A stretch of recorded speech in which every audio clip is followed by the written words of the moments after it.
오늘 36페이지부터 보도록 하겠습니다. 36페이지 보시게 되면 용도 지역에 관한 설명으로 틀린 것 찾도록 되어 있습니다. 1번입니다. 도시적, 관리적, 농림적, 자연환경 보전 지역으로 용도가 지정되지 아니한 지역, 아니한 추천없습니다. 건폐율 규정을 적용함에 있어서 자연환경 보전 지역에 관한 규정을 적용한다. 1번 맞는 지문입니다.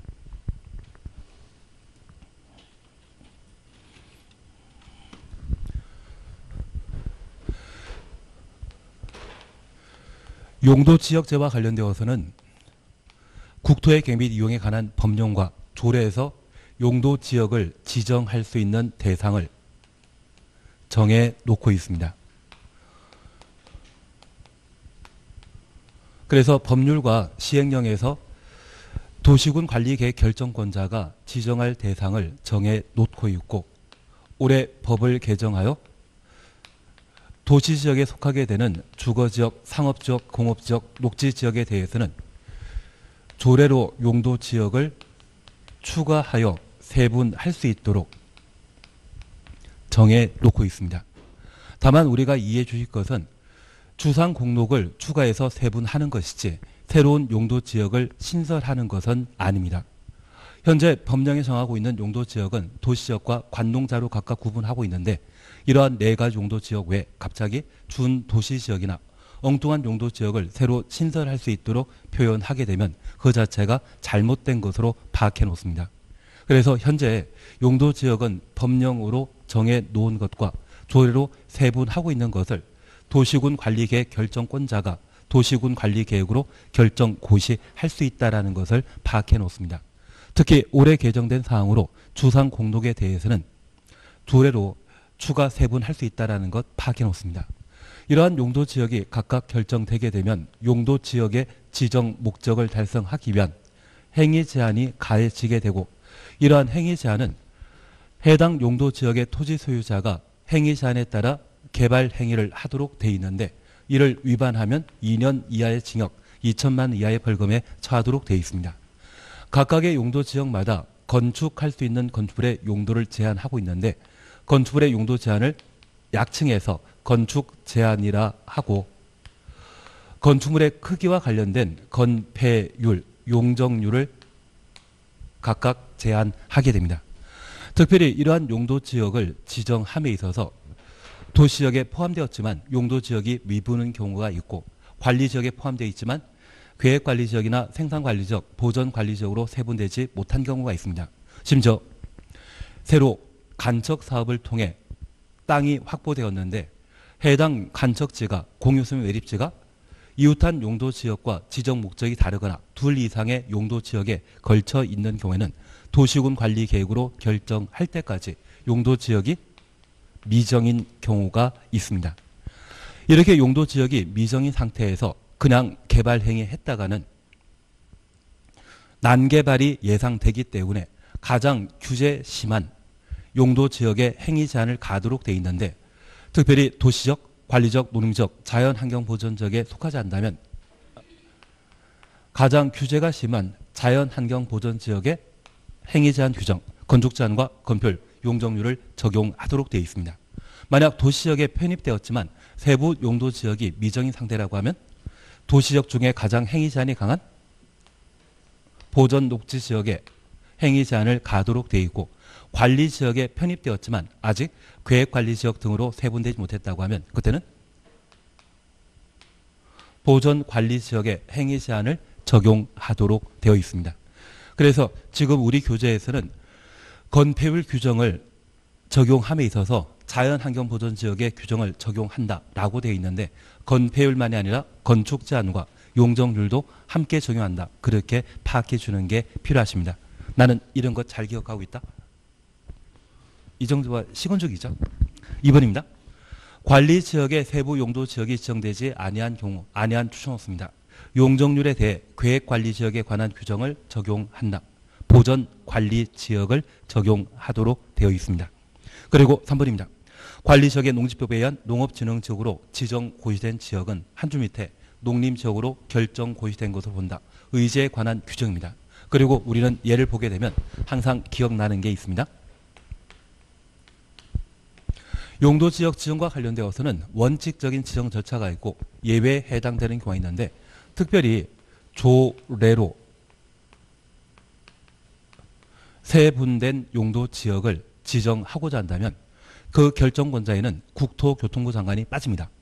시도의사 대도시장이 도시군관리계획으로 결정 고시할 수 있는데 여기 조례는 중앙에서 만든 법입니까? 지방에서 만든 법입니까? 지방에서 만든 법이기 때문에 중앙행정청인 국토교통부 장관은 조례로 세분한 용도지역을 지정할 수 없다라는 것 파악해 주는 게 필요합니다. 그리고 두 번째 우리 보셨던 게 공유수면 매립과 관련된 사항으로 이웃한 용도지역과 지정 목적이 동일한 것과 둘 이상의 용도지역에 걸쳐 있거나 목적 다른 경우가 있습니다. 이 두 번째 경우에는 도시군 관리계획으로 입안 결정 고시하도록 되어 있고 첫 번째 경우는 매립구역에 대한 준공 인가일날 이웃한 용도지역으로 지정된 것으로 본다. 고시까지 의지하는 것 아니었습니다. 고시는 특광시군이 따로 고시하도록 되어 있습니다. 그리고 세 번째 우리 보여주시는 게 비도시적이 도시적으로 의제되는 것으로서 전산택이란 말 기억나시고 전원 개발 사업 발전소와 관계된 사항입니다. 산업단지와 관계된 사항입니다. 다만 이런 산업단지에는 농공단지는 포함되지 않았다는 것 기억해 주시는 게 필요하고 택지 개발 지구가 지정 고시되면 그와 동시에 도시적으로 결정 고시된 것으로 본다. 그리고 관리지역이 농림지역 또는 자연환경보전지역으로 의제되는 것으로서 저 관리지역에 농지법에 의한 농업진흥지역이 지정 고시되게 되면 그와 동시에 농림지역으로 결정 고시된 것으로 의제하고 있습니다. 그리고 관리지역의 산림이 보전산지로 지정 고시되게 되면 구분되어 고시하는 바에 따라 농림지역 또는 자연환경보전지역으로 의제된다라는 것 파악해 놓습니다. 다만 우리가 기억해 줄 게 있습니다. 이러한 내용들 중에 환원에 관한 문제가 발생할 수 있는 것은 전산택인 경우에만 환원되게 됩니다.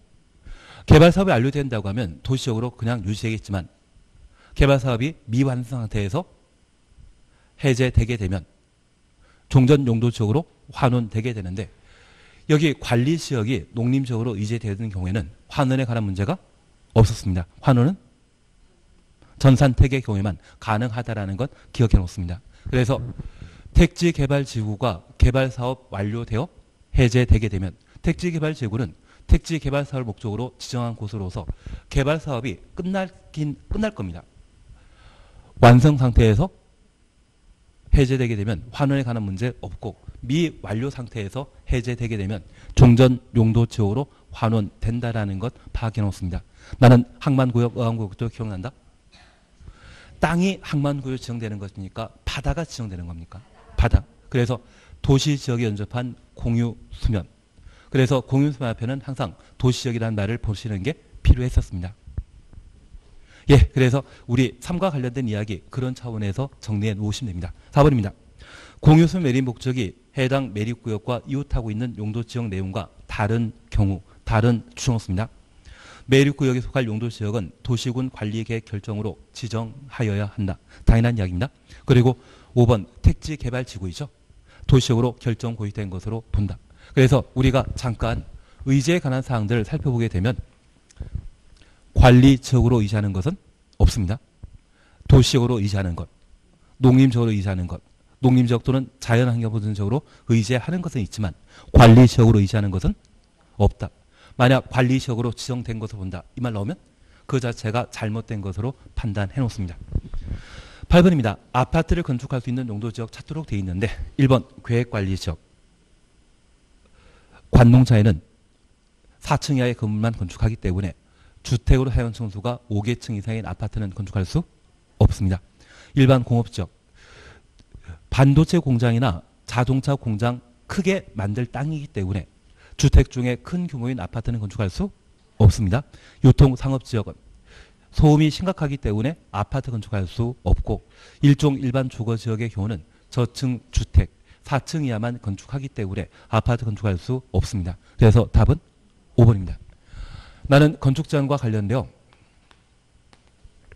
6가지는 잘 알고 있다.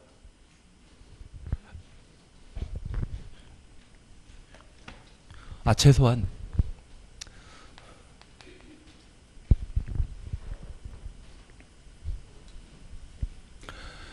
주거용 건축물 중에 단독택 건축할 수 없는 용도 지역과 방금 문제 푸셨던 아파트 건축할 수 없는 용도 지역, 건축 가능한 용도 지역 각각 구분해 주셔야 됩니다. 그리고 이러한 주택가 주변에는 근린 생활시설로서 제1종 근린생활시설과 2종 근린생활시설을 각각 구분하고 있는데 1종 근린생활시설의 경우는 모든 용도 지역에 건축 가능하지만 2종 근린생활시설의 경우에는 전용 주거 지역에는 법령, 조례상 2종 근린생활시설은 절대 건축할 수 없다라는 것 기억해 놓으시고 일반 주거 지역의 경우에는 법령상 2종 근린생활시설은 건축할 수 없는데 조례상 가능하다. 그 개념 정도는 파악해 주셔야 됩니다. 그리고 이 2종 근린생활시설 중에 종교시설로서 종교집회장으로서 바닥 면적합 500제곱미터 미만의 경우에는 2종 근린생활시설인데 종교시설과 관련된 하나님은 어디나 계셔야 됩니다. 그래서 2종 근린생활시설은 전용 주거지역에 건축할 수 없지만 종교시설만큼은 모든 용도 지역에 건축할 수 있다는 것 파악해 놓습니다. 그리고 세 번째 우리 항상 알고 있는 것이 위락시설과 관련되어서는 상업지역에만 건축할 수 있고 네 번째 초중 고등학교라고 하면 전용 공업지역에는 건축할 수 없다라는 것 파악해 놓습니다. 그리고 다섯 번째 묘지 관련 시설이라는 말을 우리가 함께 공부하신 적이 있습니다. 얘는 어디에만? 녹관, 농장. 주택가 한가운데 장례시설이 있으면 좋아할 사람? 없지 않겠습니까? 예, 그런 것은 기본적으로 잡아놓고 하시는 게 좀 필요하지 않나 싶습니다. 요약집 안 봐도 될 상황이. 예, 나중에 요약집 한번 보시는데 어딜 보시는가 하면 22페이지 보시면 22페이지 보시게 되면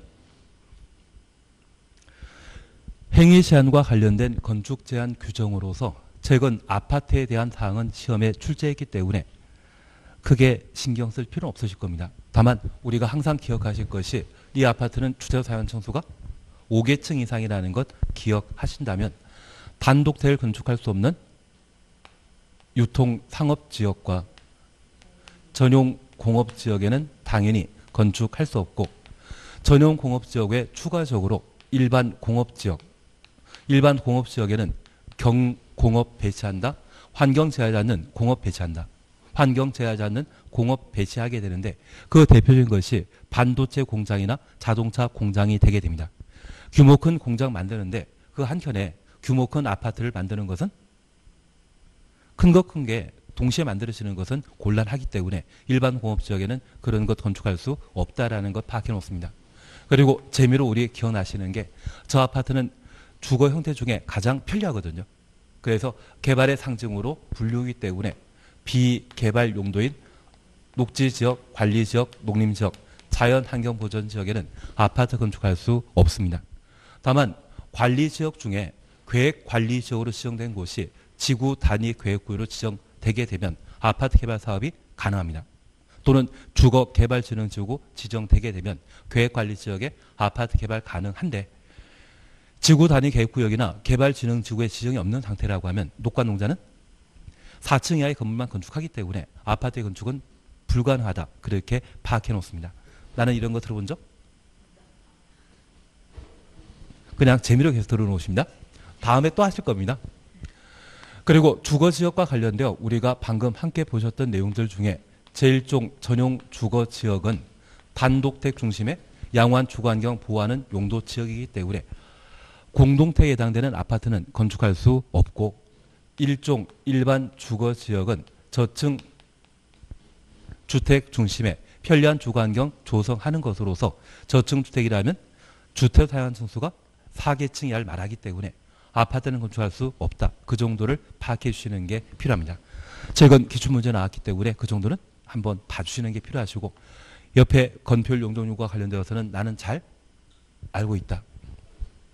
그래서 건폐율과 관련되어서는 다른 거 없었습니다.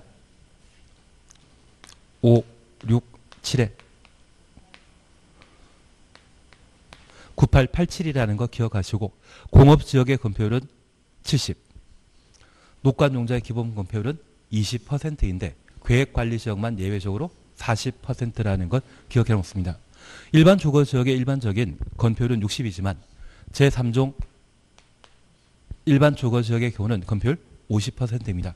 작년 같은 경우는 용적률이 시험에 나왔기 때문에 올해 건폐율 시험에 나올 가능성도 있습니다.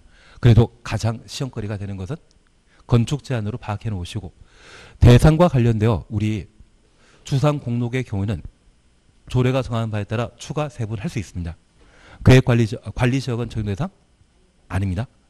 주상 공록에 대해서 가능하다라는 것 잡아주시는 게 필요하고 그에 따라 조례로 주상 공록을 세분했을 때 도시군 관리 계획으로 결정할 수 있는 결정권자는 국토교통부 장관 뺀 지도의사 대도시장이라는 것 잡아놓으시는 게 최근 개정사항과 관련되어 출제 가능한 내용이 되게 될 겁니다. 어차피 용도지역은 두 문제가 시험에 나옵니다. 작년엔 건축제한과 용도는 시험에 냈거든요. 그리고 재작년에는 건축제한과 건별 시험에 냈거든요. 그래서 건축제한 내게 되면 다들 당황해야 하는 것이 많다 보니 출제위원들이 참 좋아하십니다. 그래서 최소한 우리 요약집에 있는 내용 또는 지금 방 보셨던 이 정도는 한번 정리해 나가시는 게 필요하십니다. 나는 건폐율 용적률 잘 외우고 있다? 모르면 그냥 책상에 적어놓고 시험 보는 것도 방 보이십니다. 대신 아마 시간 지나면 충분히 해결되지 않나 싶습니다. 9번에 관한 문제는 직접 풀어보시는 것도 필요하실 겁니다. 10번입니다. 작년 시험 문제입니다. 3종 일반 주거지역에 도시군 계획조례가 정하는 바에 따라 건축할 수 있는 건축물, 도시군 계획조례 물어본 게 아마 이때가 처음일 겁니다. 출제 의도는 다른 거 없습니다. 제발 한 문제라도 틀려달라고. 다만 우리 제3종 일반 주거지역이라는 말 보게 되면 최소한 2종 근린생활시설은 건축할 수 없다라는 것 파악해 놓으시고 제3종 일반 주거지역이라면 25층짜리 아파트가 있는 곳이거든요. 그러한 곳에 4번 보게 되면 액화가스 취급 판매소, 가스 충전소이거든요. 자동차 굴러 다니기 위해 얘는 잘 만들어지던데요. 그래서 조례와 관련된 이 문제는 틀리는 것도 괜찮습니다. 대신 제가 항상 이야기 드리는 게 있는데 오지 쓴다 중에 숫자 딱 하나 있으면 잘 모르면 숫자 있는 거 찍으라고 이야기 드립니다. 그래서 아마 저 때문에 틀린 분도 계시지 않을까 싶습니다. 근데 그게 더 확률이 높습니다, 사실은. 대신 나중에 진짜 모르겠다고 하면 숫자 하나 있으면 그거 찍는 게 마음 편하시고요. 대신 이런 형태의 문제 나오게 된다고 하면 조례의 문제는 심하다라는 것만 기억해 주십시오. 아주 지역적인 문제라는 거 기억하시고 이럴 때는 용도 지역 현상을 생각하시면서 내가 다녀봤던 25층짜리 아파트가 많은 곳에 봤던 것과 보지 못했던 것을 고려하시면 정답 찾는 것이 좀 합리적인 방법이 되게 됩니다. 다만 잘 모르면 숫자 하나 있으면 숫자 찍는 겁니다. 그게 합리적입니다. 11번입니다. 국토의 개미 이용에 관한 법령상 편리한 주거환경 조성하기 위해 필요한 지역에 건축할 수 있는 건축물 아닌 것, 건축 제한에 관한 사항으로 단서에는 조례는 고려하지 않음. 답은 1번입니다. 동물 미용실은 애완동물과 관계된 사항이거든요. 저 애완동물을 키우는 사람들은 가족같이 생각하지만 얘는 꼭 필요한 거다, 필요하진 않다. 꼭 필요한 거 아닙니다. 그래서 동물 미용시설은 2종 근린생활시설에 해당되기 때문에 조례를 배제하게 되면 편리한 주거환경 조성하기 위해 필요한 용도지역은 일반 주거지역입니다. 일반 주거지역에는 2종 근린생활시설 건축한다 못한다? 못한다. 그런 형태가 되게 됩니다. 그래서 제가 늘상 부탁드리는 것으로서 현재 근린생활시설은 전용 주거지역의 경우는 2종 근린생활시설 절대 건축할 수 못한다라는 것 기억해 놓으시고 두 번째 일반 주거지역의 경우는 법령상 건축할 수 없고 조례에서만 예외적으로 허용하게 되는데 지금처럼 가구 속에 조례 규정을 배제한다 이런 말을 제시하게 되면 법령에서는 2종 근린생활시설 일반 주거지역에는 건축할 수 없습니다. 그것 구분하시는 게 필요합니다. 그리고 기숙사 그냥 지나가시고 3번 학교입니다. 학교는 어디에만 건축 못한다? 전용공업적이라는 것 기억해 놓습니다. 양수장은 근린 생활시설 이다 아니다. 수도와 관계된 곳이거든요. 양수장. 나는 수돗물 없이도 잘 살 수 있다? 그래서 이 양수장은 일종 근린 생활시설에 해당됩니다. 모든 용도 지역에 건축할 수 있는 것으로 파악해 놓습니다. 그리고 5번 단독택 찾으셨죠? 앞서 우리 함께 보셨듯이 유통상업지역과 전용공업지역에만 건축할 수 없다. 그렇게 구분해 놓습니다. 그리고 재미로 다시 한번 봐주십니다. 여기 근린 생활시설은 주택가 주변에 우리 생활에 필요한 일용품이나 서비스를 제공하는 용도를 근린 생활시설이라 표현하는데 우리 생활에 꼭 필요하면 1종, 없어도 상관없으면 2종 근린 생활시설로 구분하게 됩니다. 내가 지갑 분실하게 되었을 때 제일 먼저 찾아가는 곳은 공중 화장실입니다.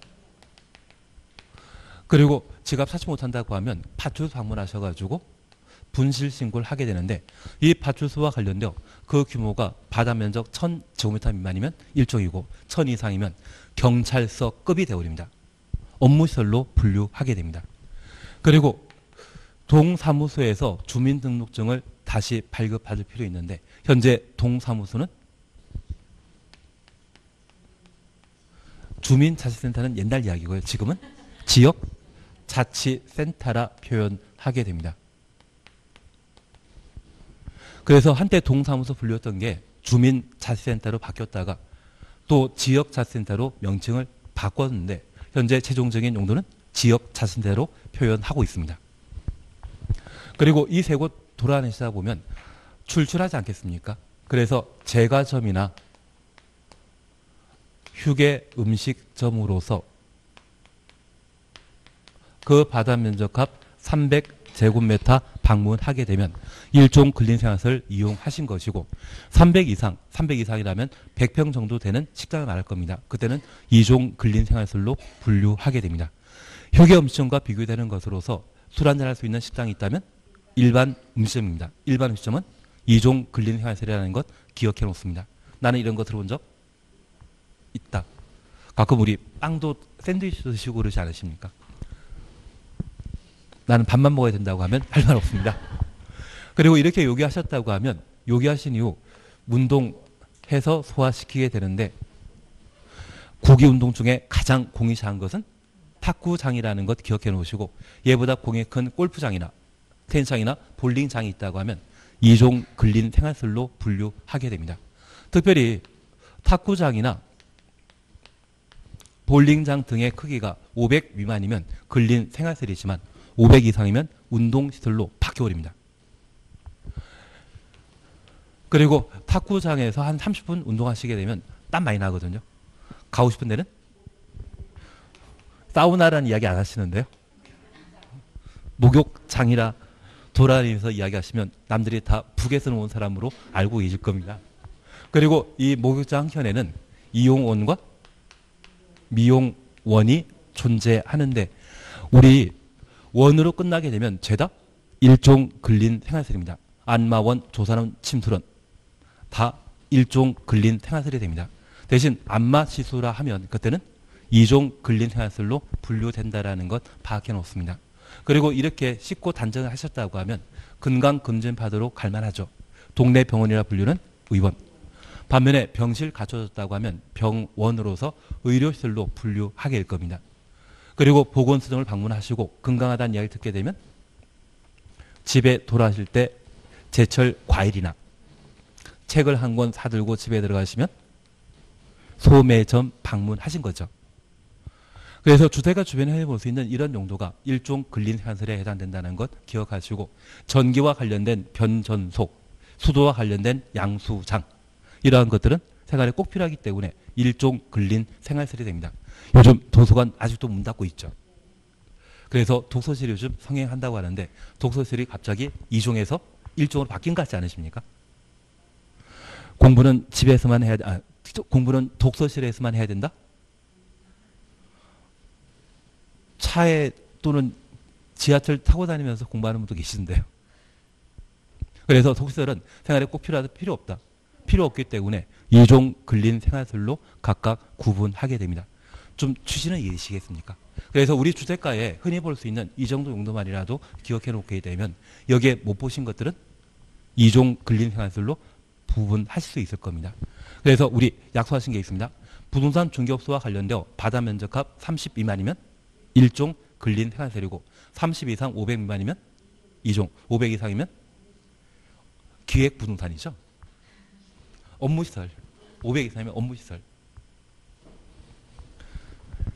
나중에 내가 중개업을 개업했는데 찾아오는 손님을 그 자리에 앉혀놓고 계약 체결하는 게 체결하지 못하고 돌려보내는 그런 상황이라면 기획부동산에서 한 6개월 정도 하드 트레이닝 받고 오시는 것도 괜찮으십니다. 대신 기획부동산에서 갑자기 인간관계 많이 맺으면서 우리 이 정도는 투자해야 되지 않냐 그런 이야기 하면 바로 나오시는 겁니다. 원래 그러려고 가끔 법원 경매 전문으로 해서 얼마씩 준다 해서 사람들 끌어모으거든요. 한 달 정도 받지 먹고 하다 보면 남들 다 이 정도 실력 가지고 실적 세우는데 한 건이라도 해야 되지 않냐면서 어떻게든 투자하게 만드는 경우 있거든요. 그걸 조심하는 게 좀 필요하지 않나 싶습니다. 도움이 안 되는 이야기만 계속 하고 있습니다. 예, 그래서 11번 편리한 주거환경 조성하기 위해 필요한 용도 지역이라 표현하면 얘는 일반 주거 지역을 말하고 조례 고려하지 않는다면 이종 근린 생활시설인 동물 미용실은 설치 대상 아닙니다. 그래서 동물 미용실과 동급이 동물병원이거든요. 동물병원도 이종 근린 생활시설에 해당되는 것으로 파악하시고 일반 주거 지역에는 건축할 수 없다. 12번 제키십니다. 12번은 제키십니다. 이거 나오면 그냥 틀리는 것도 마음 편하십니다. 도움이 안 되는 이야기 들었나 봅니다. 대신 우리 2번 보시게 되면 자연취락지구 나오면 그 행위 시한은 자연취락지구는 국토법령이고요. 집단취락지구일 때 개특법령 적용하도록 되어 있습니다. 용도지구와 관련된 행위 제한에 대해서는 다시 한번 설명드리겠지만 용도지구와 관련된 행위 제한은 조례로 행위 제한 가하는 것이 원칙인데 예외 6개 있었습니다. 자연취락지구는 국토법령, 집단취락지구는 개특법령, 고도지구는 도시군 관리계획, 그리고 개발진흥지구의 경우는 지구단위 계획 또는 개발계획. 대신 그건 나중에 천천히 하도록 합니다. 나는 들어본 적은 있으시면 됩니다. 앞으로 자연취락지구 나오게 되면 국토법령에 따른 건축제한 적용받는다. 그 정도만 파악해 놓습니다. 3번 필요 없는 이야기고 4번 건너뛰시고 5번도 건너뛰시면 됩니다. 13번 보십니다. 건폐율 최대한도가 큰 용도 지역부터 나열하는 것 찾도록 되어 있는데 나는 이걸 풀어야 됩니다. 기억 보시게 되면 제2종 전용 주거지역 567에 9887이란 말 기억나신다고 하면 전용 주거지역은 지금 전용 주거지역인데 50%입니다. 그리고 제1종 일반 주거지역이라면 60입니다.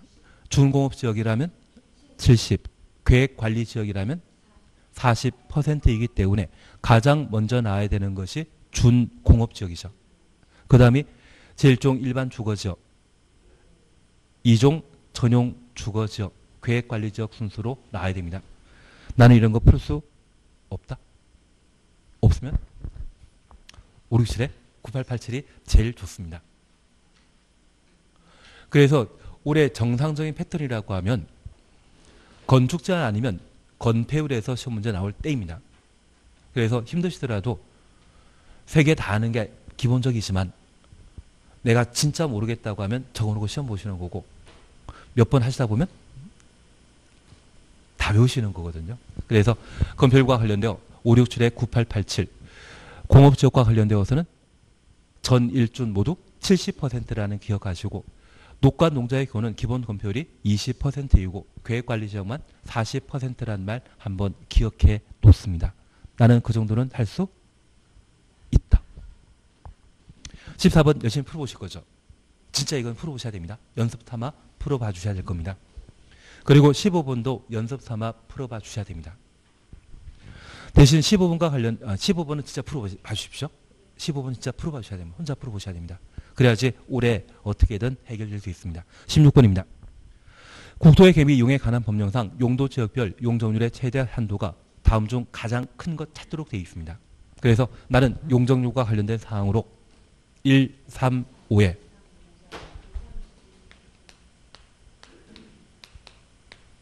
5319라는 것 기억하시고 공업지역과 관련되어서는 3, 4입니다. 전용공업지역은 300, 일반공업지역은 350, 준공업지역은 400. 그리고 녹간농자의 기본 용적률은 80%인데 딱 세 가지의 경우만 용적률 100입니다. 자연녹지지역과 생산녹지지역, 계획관리지역이라면 용적률 100%인데 하나 질문이 있습니다. 제1종 전용 주거지역의 용적률은 100입니다. 3종 일반 주거지역은 그래서 100과 300 사이에는 50씩 용적률이 높아진다라는 것 기억하시고 중심 상업지역의 경우는 1500, 일반 상업지역은 1300, 유통상업지역은 1100, 근린상업지역은 900입니다. 200씩 용적률이 낮아진다라는 것 구분하시는 게 필요합니다. 나는 이런 것 해본 적 없다? 작년에 이렇게 친절하게 내줬지만 올해 갑자기 이 용적률을 15분 문제처럼 낼 수도 있거든요. 그래서 용적률에 대해서도 어느 정도 봐주셔야 됩니다. 예, 그래서 제1종 전용 주거지역 용적률 100입니다. 3종 일반 주거지역 용적률이 300입니다. 준주거지역은 500%입니다. 일반 공업지역은 350, 준공업지역은 400. 전용공업지역은 300이고 중공업지역은 400이면 일반공업지역은 350입니다. 그래서 힘드시더라도 여기 용적률과 관련되어서는 작년에 기출문제로 다루어졌지만 1, 3, 5는 주거지역입니다. 제1종 전용 주거지역은 100, 3종 일반 주거지역은 300. 그래서 요약집 23페이지 다시 한번 봐주시겠습니까? 요약집 오늘 안 가져오셨습니까? 아, 그러면 요약집 안 봐도 다 아시기 때문에 해설이 있는데 예. 해설 보시게 되면 용적률과 관련되어 작년 기출문제 출제였기 때문에 올해 시험거리가 좀 되기 힘들지만 방금 15분 문제 형태처럼 용적률 높은 것에서 낮은 것으로 짝지어진 것 찾으라고 또는 낮은 지역에서 높은 지역으로 짝지어진 것 찾으라고 시험에 내게 될 수 있습니다. 이렇게 나오면 좀 난이도가 높아지게 됩니다. 그것 대비하기 위해 여기 용적률과 관련되어 우리 함께 봐주실 것으로서 도시역 중에 주거지역이라면 제1종 전용 주거지역은 100입니다. 100 동그라미 놓으시고 3종 일반 주거지역이라면 300입니다. 그런데 2종 전용 주거지역은 150이죠. 그리고 1종 일반 주거지역이라면 200, 2종 일반 주거지역은 250, 3종 일반 주거지역이 300이면 얼마씩 용적률이 높아지고 있습니까? 50씩 높아진다라는 것 파악해 놓습니다. 그리고 준주거지역은 500%입니다. 그래서 주거지역과 관련된 최대 용적률은 1, 3, 5로 정리해 주시는데 이런 제일 먼저 나오는 게 제1종 전용 주거지역이기 때문에 1, 100입니다. 그리고 3은 3종 일반 주거지역 기억하시면서 300이라는 것 파악해 놓으시는데 그 사이에 용적률 높아지는 것은 50씩 높아진다라는 것 파악해 놓습니다. 준주거지역은 500입니다. 그리고 상업지역과 관련되어 상업지역은 큰 건물 건축하기 때문에 1000 빠지는 곳 생각하시고 중심상업지역은 1500, 일반 상업지역은 1300, 유통상업지역은 1100, 근린상업지역은 900. 보니 200씩 용적률이 낮아지는 것 확인될 수 있죠. 그리고 공업지역과 관련되어서는 전1 준인데 전용 공업지역의 경우는 300, 준공업지역의 경우는 400, 일반 공업지역의 경우는 350입니다. 그래서 제가 부탁드리는 게 중화공장 건축할 수 있는 용도지역에 중화공장 건축할 수 있는 용도지역에 용적률 찾으라고 하면 그때는 300입니다. 경공업이란 말 보게 되면 준공업지역과 관계된 사항입니다. 경공업은 준공업과 관련된 용도 지역으로서 그때는 400이고 환경 저해하지 않는 공업 배치란 말 보게 되면 그때는 일반 공업 지역이 되게 됩니다. 그래서 대놓고 용도 지역을 물어보는 것이 아니라 용도 지역 지정 대상을 물어볼 수 있거든요. 앞서 우리 최근 기출문제 중에 편리한 주거환경 조성하기 위한 용도 지역에 건축할 수 없는 건축물 찾으라 그런 식으로 시험 문제 묻듯이 공업지역을 그런 형태로 물어볼 수 있을 겁니다. 그중에 중화공장이란 말 보더라도 또는 공해공업이란 말 보더라도 그때는 전용 공업지역에 해당되는 용적률로서 그 용적률은 300%이고 경공업 중심의 주거 업무 상업을 보완하는 그런 용도지역이라면 준공업지역에 관한 설명으로서 그때는 용적률이 400%라는 것 각각 파악해 주시는 게 필요합니다. 그리고 녹간 농자의 경우는 기본 용적률이 80%이고 자연 녹지지역과 생산 녹지지역, 계획관리지역 딱 세 군데 그 세 군데는 각각 100이라는 것 파악해 놓습니다. 그래서 용적률도 어느 정도는 해놓으셔야 됩니다. 제가 출제하는 사람이 아니기 때문에 대신 건축제한과 행위제한과 관련된 이 세 가지에 대해서는 매년 시험에 출제되는 형국이기 때문에 우리는 꾸준히 반복해 봐주시는 게 필요하십니다. 하실 거죠? 꼭 하셔야 됩니다. 예, 그래서 16번 그렇게 한번 해결하시고 17번은 혼자 잘할 수 있죠. 나중에 시간 나셔가지고 또는 쉬는 시간에 나는 건별 용적률 잘 문제 풀 수 있는지를 직접 연습해 보셔야 됩니다. 같이 하는 것도 중요하지만 저는 원리만 말씀드리는 것이고 기본적으로 우리는 적응하는 것은 직접 해보시는 게 합리적이시거든요. 그렇게 해주셔야 될 것 같습니다. 예, 42페이지에 18번 문제까지 꼭 한번 풀어봐 주셔야 됩니다. 19번에 대해서는 제끼도록 합니다. 19번은 제끼도록 합니다. 그 대신 3번만 잠깐 보십니다. 도시지역이 세부 용도지역으로 지정되지 아니한 경우에는 용도지역별 행위 제한을 적용함에 있어서 자연녹지지역에 관한 규정을 정한다. 도시적으로 용도지역이 미정인 상태라고 하면 보전 녹지지역에 행위 제한을 적용하도록 되어 있죠. 관리지역으로 세부 용도지역이 미정인 상태라면 보전 관리지역이고 도시적, 관리적, 농림적, 자연환경보전지역에 지정이 없는 상태라고 하면 자연환경보전지역 적용한다. 그렇게만 구분해 놓습니다. 20번은 그냥 지나가십니다. 하질 마십시오. 우리는 이거 안 하더라도 충분히 합격할 점수 나오시거든요. 그래서 20번에 관한 패턴 문제는 버리시는 걸로 21번 찍히십니다. 22번도 안 합니다. 그리고 23번도 안 합니다. 다만 23번에 4번, 5번은 함께 봐주셔야 됩니다. 4번 찾으셨죠? 국가 또는 지방자치단체가 건설하는 시설, 국가 또는 지방자치단체가 건설하는 시설은 가장 대표적인 것이 도시군 계획시설이 됩니다.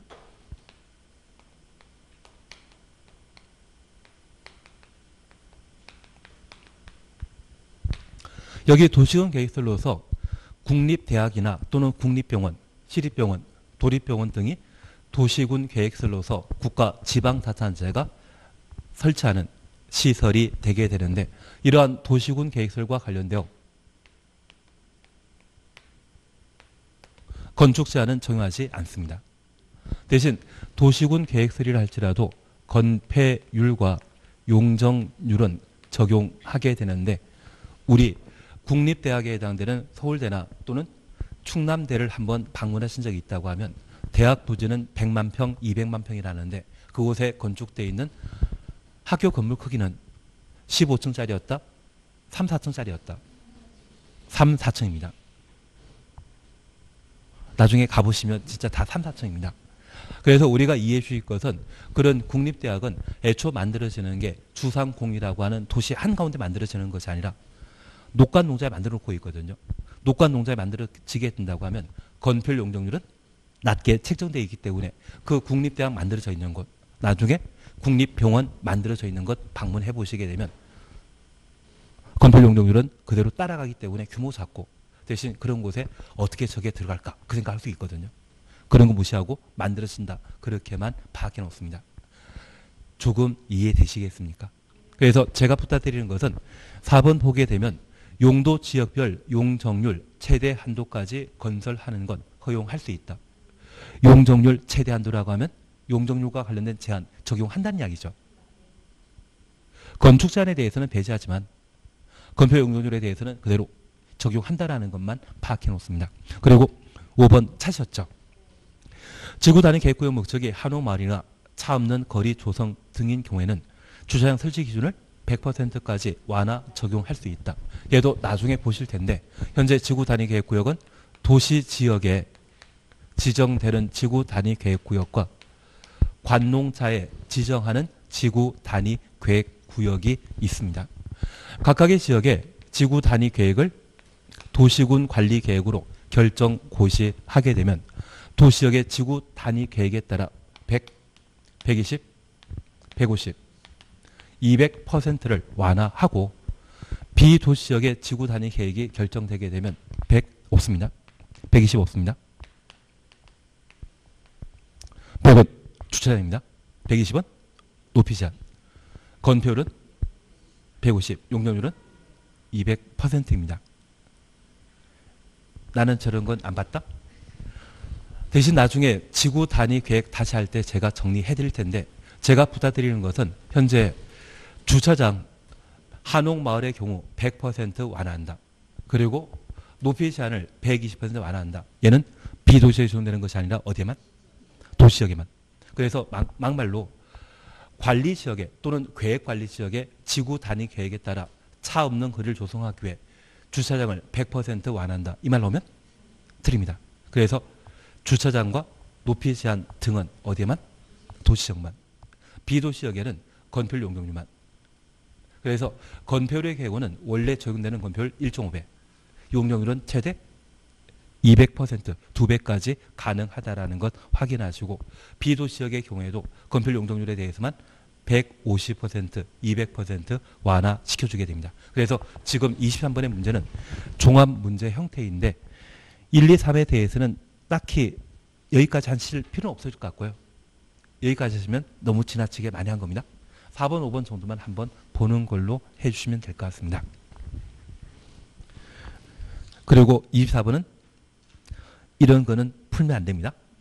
대신 문제 패턴 보시게 되면 조례가 정할 수 있는 건폐율 최대 한도가 다음 중 가장 큰 지역, 큰 지역이라는 말을 추천하시면 내가 정답 못 찾는 상황이라면 가장 지문 긴 것을 답을 하시는 게 마음 편하시고 가장 작은 것 찾으라고 하면 그때는 글자 수가 가장 작은 것을 찍자. 도움이 안 되는 이야기지만 그렇게 해주시면 좋지 않을까 싶습니다. 잠깐 쉬었다 하십니다.